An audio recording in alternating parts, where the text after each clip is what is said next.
Hello दोस्तों, civil services dream channel में आपका स्वागत है।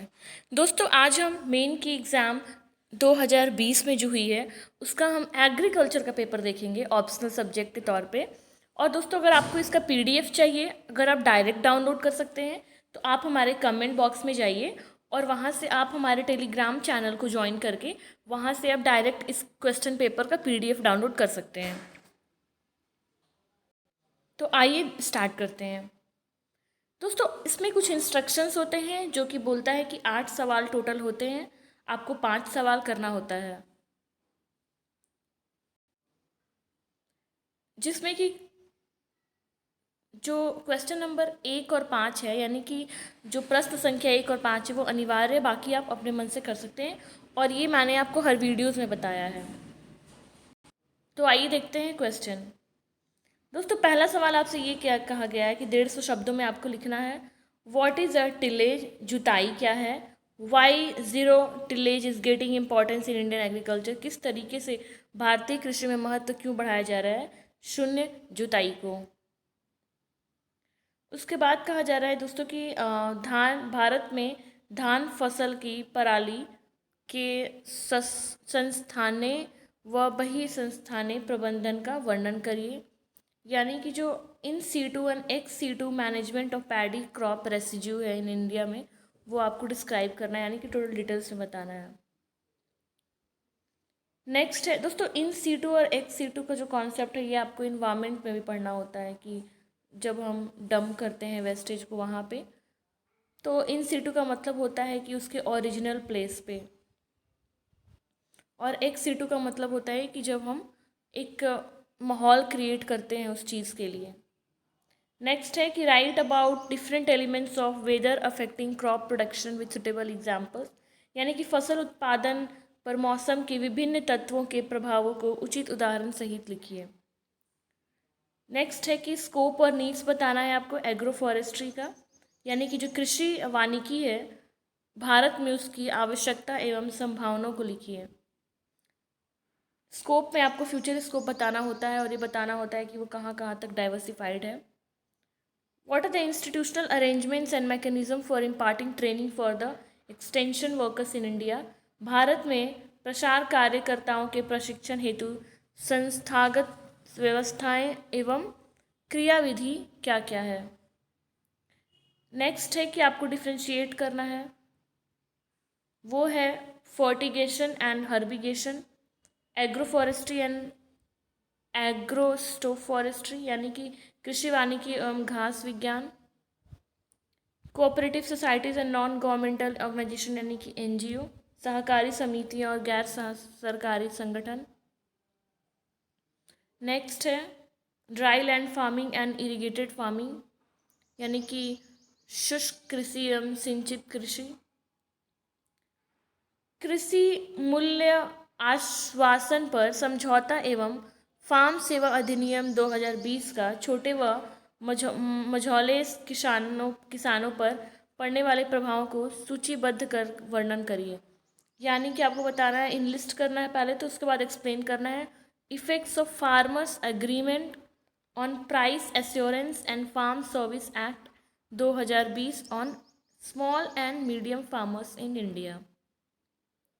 Explain the El Nino effect, और इससे क्या कॉजेज़ है, इम्पैक्ट है इंडियन एग्रीकल्चर में।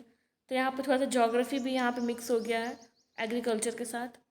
एल नीनो में होता है कि जहाँ बारिश कम हो जाती है और ड्राउट का सिचुएशन आ जाता है, आपने जोग्राफी में पढ़ा होगा।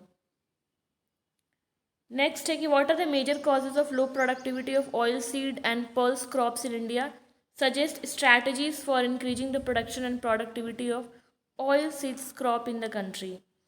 ठीक है, यानी कि भारत में जो तिलहन है एवं दलहन फसलों की कम उत्पादकता के क्या मुख्य कारण है, आप बताइए, और देश में तिलहन फसलों के उत्पादन एवं उत्पादकता को बढ़ाने हेतु आप रणनीति बताइए।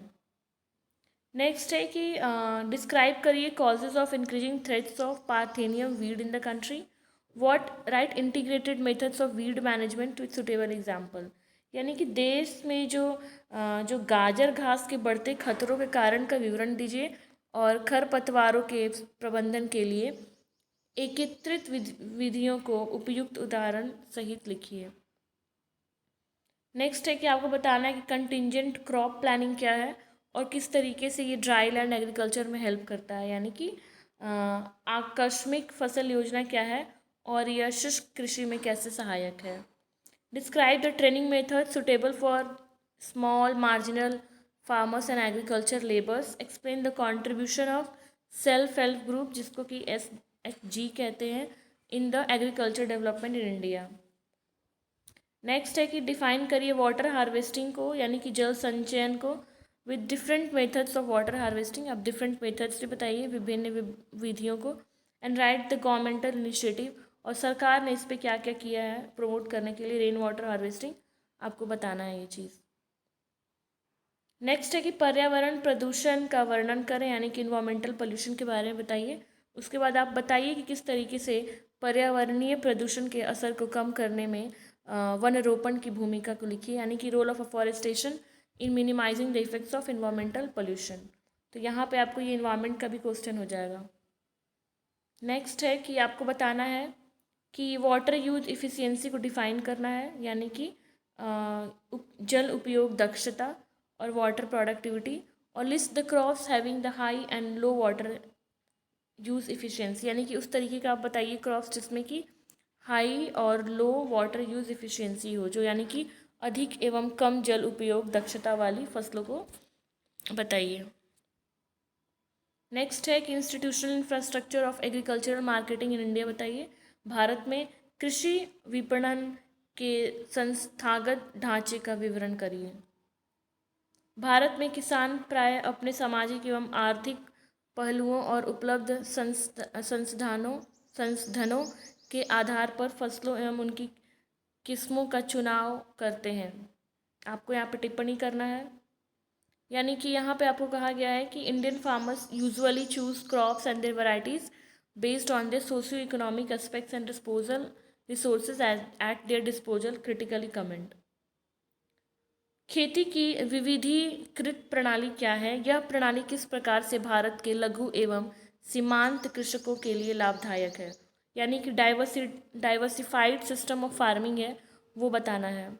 और किस तरीके से ये स्मॉल एंड मार्जिनल फार्मर्स को हेल्प करता है। दोस्तों यहाँ पे डाइवर्सिफाइड है, तो यहाँ पे फार्मिंग के साथ साथ आपको जो भी चीज़ें होती है वो सब बताना है। नेक्स्ट है कि what is integrated nutrient management, यानी कि एकीकृत पोषण प्रबंध क्या है, और भारत में कृषकों के स्तर पर INM को अभ्यास में लाने में क्या सीमाएं हैं। लिमिटेशंस भी बताना है आपको और INM भी बताना है।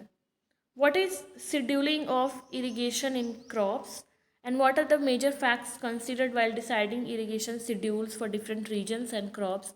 फसलों के लिए सिंचाई सारणी क्या है और जो अलग अलग क्षेत्र हैं एवं फसलों के लिए जो सिंचाई सारणी निर्धारित करते समय किन किन महत्वपूर्ण कारकों को ध्यान में रखा जाता है। अगला सवाल है कि लिस्ट करिए और एक्सप्लेन करिए methods of evaluation of extension programme, और एक्सप्लेन करिए कि what kind of qualitative changes can be achieved by adopting educational approach in extension programmes. Next है कि डिस्कस करिए कि प्री सीजन एग्रीकल्चर और कंजर्वेशन एग्रीकल्चर क्या है, यानी कि परिशुद्ध कृषि एवं संरक्षण कृषि। डिफाइन क्रॉप वीड कंपटीशन, यानी कि फसल खरपतवार प्रतियोगिता में को परिभाषित करिए, और फैक्टर्स बताइए कि जो क्रॉप वीड कंपटीशन को अफेक्ट करता है, और factors affecting the efficiency of herbicides.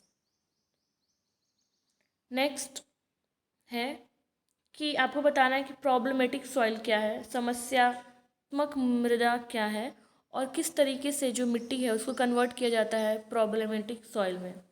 Explain various methods बताइए जो कि इसको हम रिक्लेम कर सकते हैं सेलाइन अल्कली सॉइल्स में। हिंदी में बता देती हूँ, मृदा कैसे समस्यात्मक मृदा में परिवर्तित होती है, और लवणीय एवं क्षारीय मृदाओं के सुधार हेतु विभिन्न विधियों का व्याख्या करिए। नेक्स्ट है कि फार्म बजटिंग क्या है आपको बताना है, और different types of farm budgeting बताना है। एज इट इज़ पूछा गया है तो आपको ऐसे ही बताना है। जो राइस वीट क्रॉप रोटेशन है काफ़ी कॉमन है नॉर्थ इंडियन एग्रीकल्चर में, तो आप इसके एडवांटेजेस और डिसएडवांटेजेस बता दीजिए क्रॉप रोटेशन का according to the principles of crop rotation. ठीक है, नेक्स्ट है गन्ने की उत्पादन प्रौद्योगिकियों को निम्नलिखित शीर्षकों के आधार पर वर्णन करें। यानी कि उन्नत किस्में, यहाँ पे देखिए मैं पढ़ देती हूँ। Improved varieties, methods of sowing and seed rate, fertilisers and irrigation management, inter culture operations and plant production. और लास्ट पेपर 1 का सवाल है कि डिस्क्राइब करिए सॉइल फर्टिलिटी क्या है, यानी कि मृदा उर्वरता क्या है। और आपको बताना है दोस्तों कि बायो फर्टिलाइजर्स का रोल क्या है सॉइल फर्टिलिटी को इन्हांस करने में। आइए पेपर 2 स्टार्ट करते हैं। दोस्तों यहाँ पे पूछा गया है आपको कि आपको डिफ्रेंशिएट करना है। पहला, वैराइटल सीड प्रोडक्शन और हाइब्रिड सीड प्रोडक्शन और कन्वेंशनल एंड मॉलिक्यूलर ब्रीडिंग। यानी कि देख लीजिए हिंदी में लिखा हुआ है उपजातीय बीज उत्पादन एवं संकर बीज उत्पादन और परंपरागत एवं आणविक प्रजनन। नेक्स्ट है कि मास सिलेक्शन क्या है और डिस्कस करिए इसके एप्लीकेशंस इन वैराइटल इम्प्रूवमेंट। समूह वरण और पादप किस्मों के सुधार के लिए इसका अनुप्रयोगों का चर्चा करिए। नेक्स्ट है कि आपको फैक्टर्स बताना है कौन से रिस्पॉन्सिबल हैं for the absorption of nutrients by plants, और आपको एब्जॉर्प्शन ऑफ न्यूट्रिएंट्स का मैकेनिज्म बताना है, थोड़ा यहाँ पे साइंटिफिक है। नेक्स्ट है कि डिफाइन करिए synthetic variety, discuss the operations involve in the production of synthetic varieties. Next है दोस्तों आपसे पूछा गया है कि describe the chromosomes under the following headings. यानी आपको क्रोमोजोम नंबर बताना है, केमिकल कॉन्स्टिट्यूएंट्स ऑफ क्रोमोजोम्स बताना है, क्रोमोमेयर बताना है और वाई क्रोमोजोम्स बताना है। एक्सप्लेन करिए आप self incompatibility and it's mechanism और डिस्कस करिए relevance of self incompatibility in plant breeding. Next है कि बीज गुणवत्ता शब्द से आप क्या समझते हैं, यानी कि सीड क्वालिटी बताना है। और आपको बताना है कि regulatory and certification system describe करिए that are in place to ensure seed quality. Next है enumerate various types of structural chromosomal aberrations with their types and give detailed account of the inversion type structural aberration. यानी कि विभिन्न प्रकार के संरचनात्मक गुणसूत्री विपथनों की उनकी प्रकारों के साथ परिगणना करिए। अगला सवाल आपसे पूछा गया है कि आप डिस्क्राइब करिए applications of mutation breeding and also discuss the. तो यहाँ पे म्यूटेशन ब्रीडिंग है और आपको बताना है कि लिमिटेशंस क्या है इस अप्रोच का ऑफ द प्लांट ब्रीडिंग। अगला सवाल है कि describe the role of molecular markers and marker assisted selection in crop improvement. यानी कि जो फसल सुधार में आणविक चिन्हों और जो मार्कर सहायक चयन की भूमिका का वर्णन करिए। नेक्स्ट है कि प्लांट न्यूट्रिशन को बताइए, जो पादप पोषण की परिभाषा दीजिए और बताइए कि अकाउंट ऑफ एसेंशियल और beneficial nutrients of plants and their status India में, इंडियन सॉइल्स में क्या है। नेक्स्ट है कि आप जेनेटिकली मॉडिफाइड क्रॉप प्लांट से क्या समझते हैं। इसको हिंदी में कहते हैं आनुवंशिक रूप से रूपांतरित फसलीय पादपों। और आपको ये बताना है कि यूज़ क्या है management of inspect paste disease and weeds. आपको शॉर्ट नोट्स लिखना है सेक्स लिंकेजेस पे, double cross over, AutoSum, cytoplasmic male sterility और एन्यूप्लॉइड्स। आप इसका हिंदी भी यहाँ से देख सकते हैं। नेक्स्ट है यहाँ पे आपसे पूछा गया है कि प्लांट हार्मोन्स और सिंथेटिक प्लांट ग्रोथ रेगुलेटर्स क्या हैं, आपको डिफ्रेंशिएट करना है। C3 एंड C4 प्लांट्स में आपको बताना है डिफरेंस। नेक्स्ट है कि brief account of the effects of drought and salt stress on the growth and development of crops. यानी कि फसलों की वृद्धि और परिवर्धन पर सूखे और लवण प्रतिबल के प्रभावों का संक्षिप्त वर्णन करिए। नेक्स्ट है कि आपको बताना है कि फिजियोलॉजिकल डिसऑर्डर्स क्या होता है, यानी कि शरीर क्रियात्मक विकारों से क्या अभिप्राय है। और आपको फिजियोलॉजिकल डिसऑर्डर्स ऑफ पोटैटो बताना है, डिस्क्राइब करना है। Discuss the scope and importance of roof gardening in cities. शहरों में किस तरह से रूफ गार्डनिंग होती है, उसका क्या स्कोप है, क्या इंपॉर्टेंस है, ये आपको बताना है। हिंदी में इसको शहरों में छत बागवानी कहते हैं। Discuss the role of nutri cereals in managing malnutrition in India. Bharat में कुपोषण के प्रबंधन में पोषकीय खाद्यान्नों की भूमिका का विवेचना करिए। नेक्स्ट है classify the pesticides according to the target pest and describe the trend in pesticide consumption in India. आपको यहाँ पे अगला सवाल में पूछा गया है कि मैंगो कल्टीवेशन बताना है with respect to propagation, intercropping, biennial bearing, fruit drop and black tip. Next है कि what is public distribution system, सार्वजनिक वितरण प्रणाली क्या है, पीडीएस जिसको कहते हैं, उसके ऑब्जेक्टिव्स बताना है। आपको टारगेटेड पब्लिक डिस्ट्रीब्यूशन सिस्टम क्या है, किस तरीके से मतलब आपको ये टारगेटेड पब्लिक डिस्ट्रीब्यूशन सिस्टम जो TPDS है ये कैसे आपको ओवरकम करना है पीडीएस के साथ। ये टारगेट वाला होता है कि पॉवर्टी के लिए होता है, जो एब्सोल्यूट पॉवर्टी होता है। नेक्स्ट है कि आपको major constraints of food production in India बताना है। How will national food policy help in sustainable food security. Bharat में खाद्य उत्पादन की प्रमुख बाधाएं क्या हैं और राष्ट्रीय खाद्य नीति धारणीय खाद्य सुरक्षा में कैसे मदद करेगी। आपको लिस्ट करना है biotic and abiotic causes of plant disease, यानी कि लिविंग एंड नॉन लिविंग, और आपको give an account of the classification of major physiological process affected by disease and symptom types. आपको ये बताना है पूरा क्लासिफिकेशन। डिफाइन करना है आपको प्लांट ग्रोथ रेगुलेटर्स क्या है, यानी कि पादप वृद्धि नियंत्रकों की परिभाषा बताइए और उसका एप्लीकेशंस बताइए एग्जाम्पल के साथ। आपको बताना है टोमेटो कल्टीवेशन के बारे में with respect to the climates and soils, sowing time, nutrients, water and post harvest management, मतलब पूरा का पूरा आपको टोमेटो पे यहाँ बताना है। और नेक्स्ट है कि what are the causes of the post harvest deterioration of flowers, यानी कटाई पश्चात पुष्पों के खराब होने का क्या कारण है, यानी कि जो फूल जब हम काटते हैं उसके बाद खराब क्यों हो जाता है। Elaborate the techniques to enhance the shelf life of flowers, यानी कि किस तरीके से पुष्पों की निधानी आयु को बढ़ाने के लिए तकनीकों का विवरण करिए। और आज का लास्ट है give an account of steps taken by the government to cope up with the constraints in procurement and marketing of agriculture produce. जो कृषि उपज की जो खरीद और विपणन है में बाधाओं का सामना करने के लिए सरकार द्वारा उठाए गए कदमों को पूरा आपको अच्छे से एक्सप्लेन करना है। तो दोस्तों ये पूरा हमने क्वेश्चन पेपर देखा कि एग्रीकल्चर में यानी कि कृषि में जो पूछा गया था वो था। नेक्स्ट वीडियो में हम फिर किसी नए ऑप्शनल सब्जेक्ट के साथ आएंगे, उसका पेपर पैटर्न देखेंगे। आज की वीडियो में इतना ही, धन्यवाद।